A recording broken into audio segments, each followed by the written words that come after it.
అందరికీ ఈరోజైతే నేను ఏం కర్రీ వండుతాననైతే అనుకుంటారా? ఆకుకూరలంటే ఎంతైనా తక్కువనే తింటారు గదా!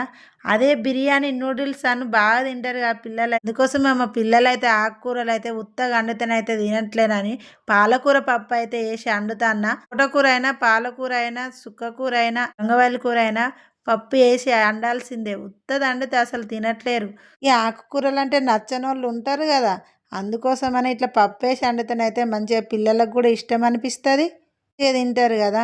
నా స్టైల్‌లో నేనైతే వండుతాన్నా. ఫస్ట్ అయితే పాలకూరనైతే ఇసుక లేకుండానైతే కడుక్కొని పక్కకు పెట్టుకోవాలి. తర్వాత పప్పును కూడా మంచిగా ఏంపుకొని పక్కకు పెట్టుకోవాలి. గంజైతే పెట్టుకున్న ఆయిల్ పోసుకొని జీలకర్ర, కల్యామాకు, మెంతాకు వేసుకొని ఏంపుకొని పచ్చిమిర్చి, ఉల్లిగడ్డ కూడా వేసుకున్న, అల్లము, పసుపు కూడా వేసుకొని అయితే ఏంపుకున్న. ఏంపిన తర్వాత కొద్దిగా పప్పు అయితే వేసుకున్న. పప్పు కూడా వేగిన తర్వాత పాలకూర అయితే వేసిన.